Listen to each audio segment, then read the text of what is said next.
மூட்டு தேய்மானம் உள்ளவங்களுக்கு பிஆர்பி தெரப்பி குடுக்குறாங்க. அதே மாதிரி ஹேர் லாஸ் சின்ன வயசுலயே 30 வயசுலயே ஹேர் கொட்டிருச்சு. இப்ப அதுக்கு வந்து பிஆர்பி ட்ரீட்மெண்ட் குடுக்குறாங்க.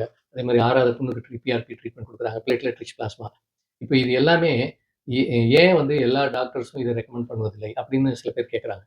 இது ஏன் அப்படின்னா, இந்த பிளேட்லெட் ரிச் பிளாஸ்மாங்கிறது வந்து நம்மளோட உடம்புல இருந்தே எடுத்து அத நமக்கே ட்ரீட்மெண்ட்டா குடுக்கும் பொழுது, சைட் எஃபெக்ட் ரொம்ப கம்மியா இருக்கு. இதுல மருந்து மாத்திரைகளினுடைய தேவையே ரொம்ப குறைந்து விடும். அந்த போட்ட அன்னைக்கு கொஞ்சம் வலி இருந்தா மருந்து மாத்திரையை தவிர, அதுக்கு பிறகு இது வந்து வலி மாத்திரைகள் தேவையில்லை. அப்போ இந்த அவேர்னஸ் முக்கியமா நெறைய பேர் நம்ம கேள்விப்பட்டிருக்கோம். வலிக்காக மாத்திரை போட்டு அவங்களுக்கு வந்து வயிறு அல்சர் வந்திருக்கும். கிட்னி ஃபெயிலியர் வந்திருக்கும். ஆனால் மாத்திரையினால சைட் எஃபெக்ட்ஸ் வரக்கூடிய வாய்ப்புகள் நெறைய இருக்கு. அதுவும் அதிக நாட்கள் யூஸ் பண்ணா. அப்போ எனக்கு சைட் எஃபெக்ட்டே இல்லாத ட்ரீட்மெண்ட் வேணும் அப்படின்னா, அப்போ இந்த பிஆர்பியும், ஸ்டெம் செல் தெரப்பியும் தான் சைட் எஃபெக்ட் இல்லாத ட்ரீட்மெண்ட். ஏன் டாக்டர் இதுக்கு சைட் எஃபெக்ட் இல்ல? ஏன்னா இது வந்து உங்களுடைய உடம்புல இருக்கக்கூடிய பிளட்டையே எடுத்து அத செப்பரேட் பண்ணி உங்களுக்கே திருப்பி போடுறோம். உங்க உடம்புல இருக்கிற ஸ்டெம் செல்ல எடுத்து செப்பரேட் பண்ணி திருப்பி போடுறோம். இதுல வேற எந்த மெடிசினும் ஆட் பண்றது கிடையாது.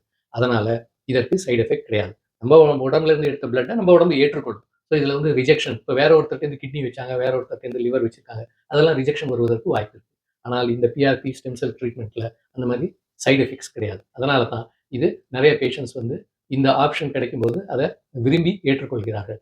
இது நெறையா அவேர்னஸ் வந்து வரணும். பொதுமக்களுக்கும் இத பற்றி நெறைய தெரியணும். டாக்டர்ஸுக்குமே இதை பற்றிய அவேர்னஸ் கொஞ்சம் கொஞ்சமா இப்ப தான் வருது. ஏன்னா, இது வந்து 5 வருடங்களுக்கு முன்னாடி இந்த பிஆர்பிய பற்றி அதிகம் டாக்டர்களுக்கு தெரியாது. இதை இப்ப தான் கொஞ்சம் கொஞ்சமா இந்த சயன்ஸ் டெவலப் ஆகி வர்றதுனால, இப்ப 2020க்கு பிறகு தான் ஸ்டெம் செல்லே இந்தியால அவைலபிளா கிடைக்குது.